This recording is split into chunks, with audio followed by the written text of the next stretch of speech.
ಕೃತಿಯಲ್ಲಿ ತಾಯಿಯ ಸ್ಥಾನವೇ ಬೇರೆ ಎನ್ನುವುದನ್ನು ಹೇಳಿದ್ರು. ಅದು ಏನು ಬೇರೆ ಎನ್ನುವುದು ನೀವೇ ಅರ್ಥ ಮಾಡಿಕೊಡ್ಬೇಕು. ಅಂದರೆ ಅದಕ್ಕೆ ಅಷ್ಟು ದೊಡ್ಡ ಸ್ಥಾನವನ್ನು ಕೊಟ್ಟಿದ್ದಾರೆ ಎನ್ನುವುದನ್ನು ಹೇಳಿದರು. ಮತ್ತು ಅವರು ಸಂಧ್ಯಾ ಅವರು ಹೇಳಿದ ವಿಚಾರದಲ್ಲಿ ಅವರು ಮತ್ತೆ ಭಾಳ ತುಂಬ ಅವರು ಪುರಂದರದಾಸರೇ ಆಶ್ಚರ್ಯ ಪಡ್ಬೋದು. ಆ ಥರ ಕೊಟ್ಟಿಗಿನ ಮಾತು ಅವರು ಹಾಡಿದರು. ಕಾರಣ ಏನು ಅಂದರೆ ದಂಡಿಗೆ ಬಿದ್ದ ಹಿಡಿಸಿದ್ರು. ಅವ್ರು ಹೇಳೋ ಅಭಿಪ್ರಾಯದಲ್ಲಿ ಚೋಳಿನಗೋಡಿಗೆ ಕೈ ಇಟ್ಟವರು ಭಾಳ ಹಿತವಾಗಿತ್ತು ಅಂತ ಹೇಳ್ತಾರೆ. ಇನ್ನೊಬ್ರು ಚೋಳು ಕಚ್ಚಿಸ್ಕೊಳ್ಳಿ ಅಂತ. ಅದಕ್ಕೆ ಹೆಂಡತಿ ಸಂತತಿ ಸಾವಿರವಾಗಲಿ ದಂಡಿಗೆ ಬಿತ್ತ ಹಿಡಿಸಿದಾಳಯ್ಯ. ಆದದ್ದೆಲ್ಲ ಒಳಿತೇ ಆಯಿತು.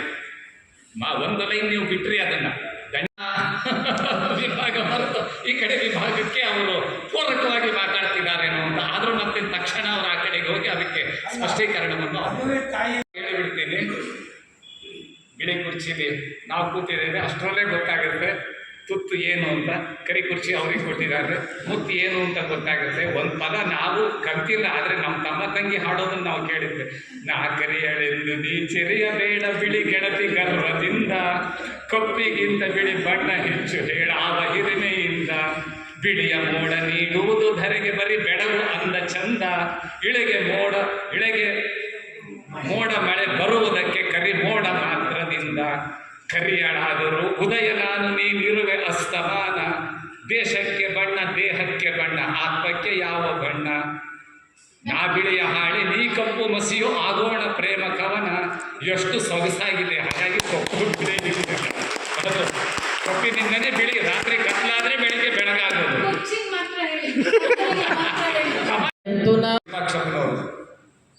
ಇನ್ನೊಬ್ಬರ ತಾಯಿ ನಮಗೂ ತಾಯಿ ಅಂತ ಅನ್ನಿಸ್ಕೊಳ್ಬಹುದು ಅಂತ ಹೇಳಿ,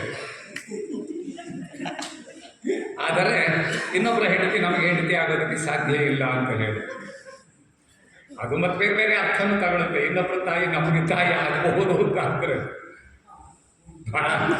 ಬಹಳ ಹಿಂದೆ ಈ ತಾಯಿ ಆಗೋದು ಮಕ್ಕ ಬಹಳ ಹಿಂದೆ ಸುಧಾದಲ್ಲೇ ಒಂದು ಹಾಸ್ಯ ಬಂದಿತ್ತು. ಬಹಳ ವರ್ಷಗಳ ಕೆಳಗೆ, ಈಗ 25-30 ವರ್ಷಗಳ ಕೆಳಗೆ.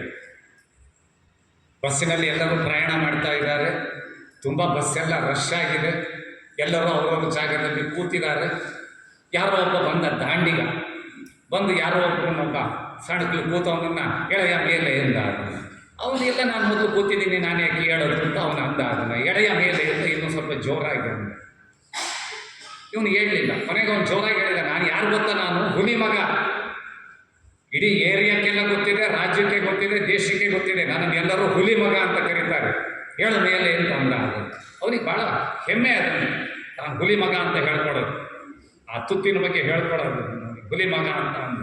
ಪಾಪ ಇವನು ಎದ್ದ, ಇವನು ದೊಡ್ಡ ಹುಲಿ ಮಗ ಅಂತಾನಲ್ಲ, ಮತ್ತು ಹಾಗೆ ಎದ್ದ. ಅದನ್ನು ಎದ್ದು ಹೋಗಿ ನಿಂತ್ಕೊಂಡ, ಅವನು ಕೂತ್ಕೊಂಡು.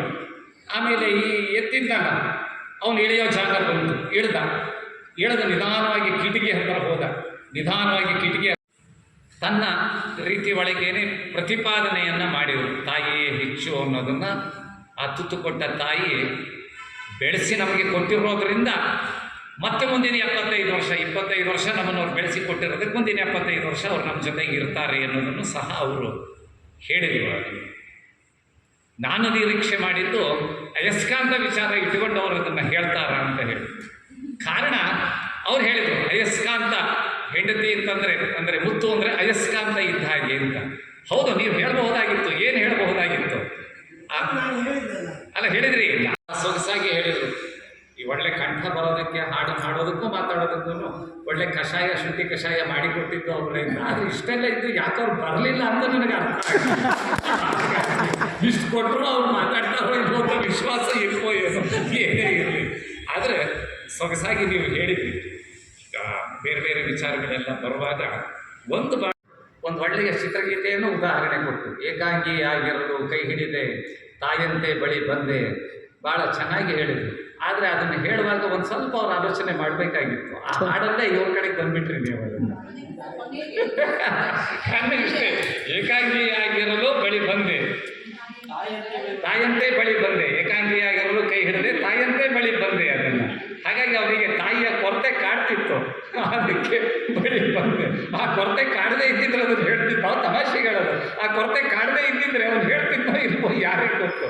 ಹಾಗಾಗಿ ಆ ಕೊರತೆ ಇತ್ತು, ಹಾಗಾಗಿ ನೀವು ಬಂದು ಅದನ್ನು ತುಂಬಿದೆ ಅಂತಂದಾಗ ಅವನು ತುತ್ತಿಗೆ ಮಹತ್ವ ಕೊಟ್ಟಿದ್ದಾನೆ ಅನ್ನೋದು ಗೊತ್ತಾಗುತ್ತೆ. ಇದೇ ನಮ್ಮಲ್ಲಿ ವಿಶೇಷತೆ ವೈಚಾರಿಕವಾಗಿ ಹೋದರೆ. ಆದರೆ ಏನೇ ಇರಲಿ, ತುಂಬ ಚೆನ್ನಾಗಿ ಪ್ರತಿಪಾದನೆಯನ್ನು ಮಾಡಿದೆ, ಬಹಳ ಸೊಗಸಾಗಿದೆ.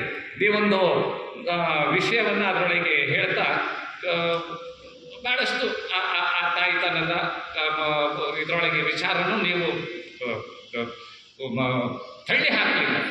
ಅವರು ತ್ಯಾಗಮಯಿ ಎಲ್ಲ ಬಿಟ್ಟು ಬಂದಿರ್ತಾಳೆ ಅನ್ನೋದನ್ನು ನೀವು ಅಲ್ಲಿ ಪ್ರತಿಪಾದಿಸಿದ್ರಿ. ನೋಡೋಣ ಹಾಗಾದರೆ ಈಗ ನಮ್ಮದಲ್ಲಿ ಸ್ವಲ್ಪ ಅವರಿಗೆ ಗೊಂದಲಗಳು ಬರ್ತಾ ಇದ್ದರೂ ಸಹ ಒಮ್ಮೊಮ್ಮೆ ಅದನ್ನು ಸತ್ಯನೇ ಬಾಯಲ್ಲಿ ಬರ್ಸೋದಕ್ಕೆ ಗೊಂದಲಗಳು ಹೋಗುತ್ತೇನೋ ಅಂತ ಆಗುತ್ತೆ. ಏನೇ ಇರಲಿ ಲಲಿತ್ ಕುಮಾರ್, ನೀವು ಹೇಳಿದಾಗ ಒಂದು ಹೇಳಿದ್ರಿ ಅದನ್ನು, ಈಗಿನ ಗೃಹಲಕ್ಷ್ಮಿ ಬಂದು ಏನೋ ಎಡವಟ್ಟು ಮಾಡ್ತಾ ಇದೆ ಅಂತ ಹೇಳಿ. ಆದರೆ ಮಧ್ಯದಲ್ಲಿ ಕೂತ್ಕೊಂಡು ನಾನು ಹೇಳ್ತೇನೆ, ಎಡವಟ್ಟಿಗೆ ಕಾರಣಗಳು ಇರ್ತಾವೆ, ಆದರೆ ಪರಿಹಾರನೂ ಇರ್ತಾವೆ. ನಾನು ಮಧ್ಯದಲ್ಲಿ ಕೂತ್ಕೊಂಡು ಹೇಳ್ತೇನೆ, ನಮ್ಮ ಮನೆ ಹತ್ರನೂ ಅದೇ ಸಮಸ್ಯೆ ಬಂತು. ಎಲ್ಲರೂ ಮಾತಾಡ್ತಾ ಇದ್ದರು, ಆ ಭಾಗ್ಯಗಳನ್ನು ಬೇಕು ಅನ್ನೋ ಹೋರಾಟವನ್ನು ಕಲಿಸುತ್ತೆ ಮತ್ತು ಹೋರಾಟವನ್ನು ಕಲಿಸಲ್ಲ ಅನ್ನೋದನ್ನು ಹೇಳಿದರು. ಅವರು ಯಾವ ದೃಷ್ಟಿಯಿಂದ ಅಂತ ಹೇಳಿದರೆ, ತುತ್ತಿಗಾಗಿ ಹೋರಾಟ ಮಾಡ್ತಾರೆ ವಿನಃ ಮುತ್ತಿಗಾಗಿ ಹೋರಾಟ ಮಾಡೋದಿಲ್ಲ ಅನ್ನೋ ಭಾವನೆ ಒಳಗೆ ಅವರು ಅದನ್ನು ಹೇಳಿದರು. ಆದರೆ ನಾವು ಮತ್ತೊಂದು ಥರದಲ್ಲೂ ಅರ್ಥೈಸ್ಬೋದು ಅದನ್ನು.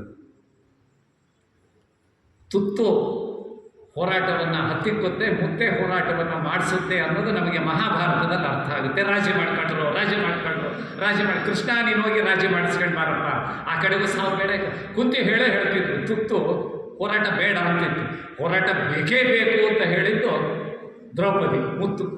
ಹಾಗಾಗಿ ಹೋರಾಟವನ್ನು ಅದು ಕಾಣಿಸುತ್ತೆ. ಅದು ಎಲ್ಲಿವರೆಗೆ ಅವಳಿಗೆ ಗ್ಯಾರಂಟಿ ಇತ್ತು ಅಂತ ಹೇಳಿದರೆ, ಎಲ್ಲಿವರೆಗೆ ಅವಳಿಗೆ ಗ್ಯಾರಂಟಿ ಇತ್ತು ಅಂತಂದರೆ, ಯಾರು ಏನೇ ಹೇಳಲಿ ನಾನು ಭೀಮ ಇದ್ದಾನಲ್ಲ ಅವನು ರಾಜಿಗೆ ಬಿಡೋದಿಲ್ಲ ಅನ್ನೋದು ಅವಳಿಗೆ ಗೊತ್ತಿತ್ತು. ಭೀಮ ಅದನ್ನು ಸಾಧಿಸಿ ತೋರಿಸಿದ. ಅದನ್ನು ಕೃಷ್ಣ ಸಂಧಾನಕ್ಕೆ ಹೋಗುವಾಗ ಕುಂತಿನ ಕೇಳಿದ, ನಾನು ಹೋಗ್ತಾ ಇದ್ದೀನಿ ಸಂಧಾನಕ್ಕೆ, ಅಲ್ಲಿ ಏನು ಕೇಳಲಿ ನಿನ್ನ ಪರವಾಗಿ ಅಂತ. ಧೃತರಾಷ್ಟ್ರ, ಗಾಂಧಾರಿ, ವೇದವ್ಯಾಸರು ಕ್ಷೇಮವೇ ಅಂತ ಕೇಳು ಅಂತ ಹೇಳಿದ್ಲು ಅವನು. ಧರ್ಮರಾಯನ್ ಕೇಳಿದ, ವಿದುರ ದ್ರೋಣಾದಿಗಳು ಕ್ಷೇಮವೇ ಅಂತ ನಾನು ಕೇಳಿದ್ದೀನಿ ಅಂತ ಹೇಳು ಅಂತ ಹೇಳಿ. ನಕಲ ಸಹದೇವರನ್ನು ಕೇಳಿದ, ಅವರು ಅಶ್ವತ್ಥಾಮ ಕೃಪಾದಿಗಳು ಕ್ಷೇಮವೇ ಅಂತ ಕೇಳು ಅಂತ ಹೇಳಿ. ಇವನಿಗೆ ಗೊತ್ತಿತ್ತು ಭೀಮನ್ ಬೇರೆದೇ ವರ್ಷ ಇರುತ್ತೆ ಅಂತ. ಭೀಮನ ಹತ್ರ ಬಂದು ಕೇಳಿದ. ಭೀಮ ಹೇಳಿದ, ದುರ್ಯೋಧನನ ತೊಡೆ ಕ್ಷೇಮವೇ ಅಂತ ಕೇಳು ಅಂತ.